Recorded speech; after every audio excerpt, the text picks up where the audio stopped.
안녕하세요. 뉴스반장입니다. 이게 이제 어제 공유해야 되겠다 싶은 사건이 하나 있어서 제가 언급을. 개인적인 사건인데 곰곰이 생각해보니까 공유해야 되겠다 싶어서. 제가 어제 늦게 사무실에서 나오는데 남자 일행 3명이 제 차를 가로막고 영상을 찍는 겁니다. 뜬금없이 음주운전 하신 거 아니냐고. 사무실에서 나왔는데. 저는 10여 년 전부터 술을 안 먹어요. 하도 이상한 일이 많아서. 그래서 제가 황당해서 왜 그러시냐고. 근데 자꾸 이게 동영상, 휴대폰으로 동영상을 찍으면서 술을 먹었어. 계속 그러는 겁니다. 영상 촬영하면서. 그렇게 가버리고 그 영상을 올리면 음주운전을 하고 도주했다고 해버리고는 제가 입증할 방법이 없잖아요. 아니라는 걸. 세 사람이 다 봤다고 그러면. 그러다가 뭐 시끄러우니까 직원들도 나오고 옥신각신 하는 사이 경찰을 신고하니까 도망갔어요. 도망갔는데 제가 어떻게 했겠어요. 경찰에게 자초지종을 이야기하고 다시 음주 단속할 때 쓰는 기계를 경찰서 가서 가져와가지고 음주 검사를 그 주차장에서 받아줘요. 스스로 저를 신고한 셈이죠. 네. 왜냐하면 음주 검사를 받았다는 기록을 남겨두려고 공식적으로. 제가 이상한 일을 하도 많이 당해서 이렇습니다. 예. 그래서 음주 검사를 거기 주차장에 서서 받고 아무 이상 없다는 걸 그것도 동영상으로 찍어두고. 예. 찍기도 하셨어요? 당연하죠. 출동한 경찰분이 증거를 아무 이상 명확하게. 없습니다라고 기계를 보여주기도 하고. 그것도 찍으신 건가요? 그것 당연히 찍었죠. 예. 지금 들으신 내용은 7일 TBS 라디오 김어준의 뉴스공장에서 김어준 총수가 지난밤 자신이 겪었던 황당한 실화를 밝힌 내용입니다. 3명의 남자가 자신의 차를 둘러싸고 자신이 음주운전을 하려 했다고 핸드폰 동영상을 촬영하며 악의적 음모를 만들기 위해 작전을 펴는 상황에 대해 어떻게 대응했는지를 이야기했는데요.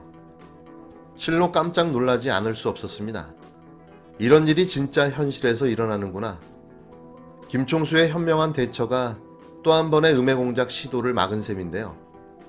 김어준 죽이기가 현실에서 벌어진 거죠. 김총수가 사무실에서 나와 퇴근하려는 상황에 미리 숨어 준비하고 있다가 동영상을 찍으며 음주운전을 했다고 몰아 증거 아닌 증거를 만들어내 유포하려는 계획이었던 걸로 보여지는데요.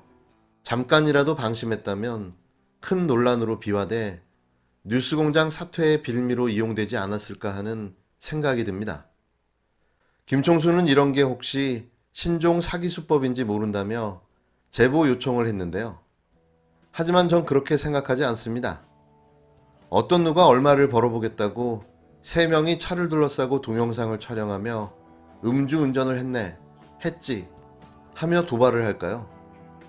이건 철저하게 김어준 총수를 음해하려는 공작 시도였던 걸로 보여지는데요.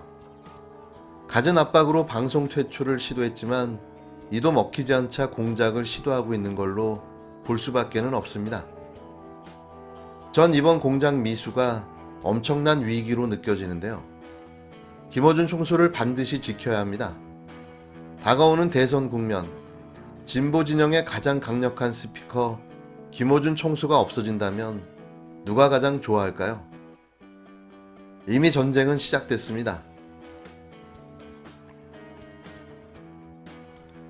174석 더불어민주당이 4석의 열린민주당보다 못하다는 현실에 답답함을 느낍니다.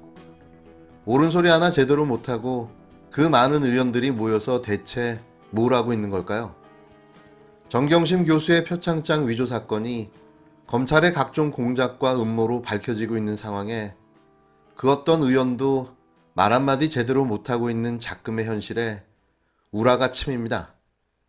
김혜겸 열린민주당 의원은 6일 정경심 동양대 교수의 표창장 위조 의혹과 관련해 검찰이 증거를 소극적으로 은폐한 정도를 넘어 적극적으로 증거를 조작했다며 검찰의 증거훼손 가능성에 대해 공수처가 직접 수사를 해야 한다고 말했습니다. 조국 전 장관 가족에 대한 공수처 수사를 최초로 언급한 건데요. 동양대 표창장 문제고요. 다들 예. 기억하시리라 생각합니다. 검찰의 주장은 이렇습니다. 정경심 교수가 2013년 6월 16일 방배동 자택에서 컴퓨터를 이용해서 동양대 표창장을 위조했다라는 거고요. 그리고 이를 입증하기 위해서 두 가지 증거를 제출했습니다. 첫 번째는 그 컴퓨터가 범행 당시 방배동 자택에 있었다는 걸 보여주는 IP 주소고요. 네. 두 번째는 정경심 교수가 늦은 밤 자주 새벽에 컴퓨터를 접속했다. 그러니 그 컴퓨터가 방배동 자택에 있었다. 이렇게 주장을 하는 겁니다. 네.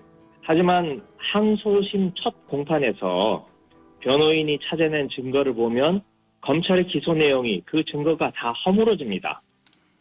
우선 그 컴퓨터의 위치가 기록된 IP 주소를 보니까요. 네. 적어도 방배동은 아니었습니다. 아직 어디인지는 확인하지 못했지만 경북 영주에 있는 동양대일 가능성이 높아 보입니다. 네. 그렇다면 이 범행 시점 6월 16일에 범인은 서울에 있었고 범행 도구는 수백 킬로미터 떨어져 있었다는 건데 범죄 자체가 성립되지 않는 겁니다. 유조되거나 또는 은폐됐을 가능성이 이번에 제기가 된 겁니다. 1심에서는 이 기록들을 검찰이 제출을 하지 않았어요. 아주 뒤늦게 그것도 마지못해 한꺼번에 던져줬는데 1심에서는 시간적 여유가 없어서 변호인들이 찾아내지 못했던 겁니다. 그런데 검찰이 어떤 곳입니까?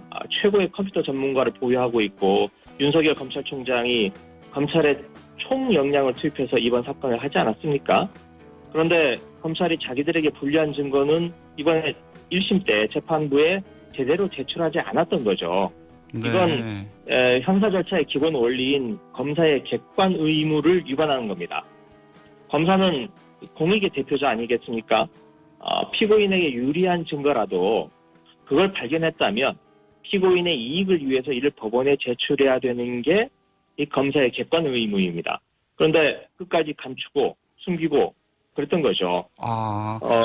그래서 제가 보기에 이 정도면 검찰이 증거를 소극적으로 은폐한 정도를 넘어서서 적극적으로 증거를 조작했다. 그렇게까지 봐야 된다라고 하는 게 제 생각입니다.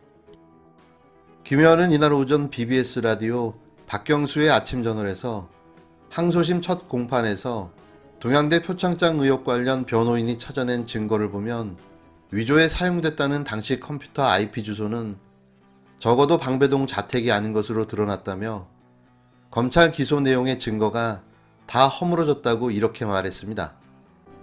그는 IP 주소로 추정하면 아직 어디인지는 확인하지 못했지만 경북 영주에 있는 동양대일 가능성이 높아 보인다며 범행 시점인 6월 16일에 범인은 서울에 있었고 범행 도구는 수백 킬로미터 떨어져 있었던 것이라고 강조했는데요. 이어 1심에서 검찰이 아주 뒤늦게 이 기록물들을 제출해 1심에서는 이런 내용을 변호인들이 찾아내지 못했다며 검찰이 불리한 증거는 1심 때 제대로 제출하지 않았다. 형사 절차의 기본 원리인 검사의 객관 의무를 위반한 것이라고 말했습니다. 그러면서 정 교수 사건에서 동양대 표창장이 가장 충격적이었던 것 아니겠나. 노무현 전 대통령 때 논두렁 시계와 같은 역할을 했던 것이라며 검찰의 증거 은폐 내지 조작 부분에 대해서는 철저히 밝혀야 한다고 말했는데요. 속이 후련한 사이다 발언이었습니다. 조국이라는 말을 입에 올리지도 못하는 민주당 의원들과는 너무나도 대조적인 행보여서 시원하다 못해 통쾌함마저 느껴졌는데요. 의석수가 많다고 할 일을 다 하는 건 아닌 것 같습니다. 우리가 민주당에게 기대하는 게 이런 거 아닌가요? 민주당은 제발 헛발질 좀 그만하고 해야 할 말과 행동을 몸으로 보여주시기 바랍니다.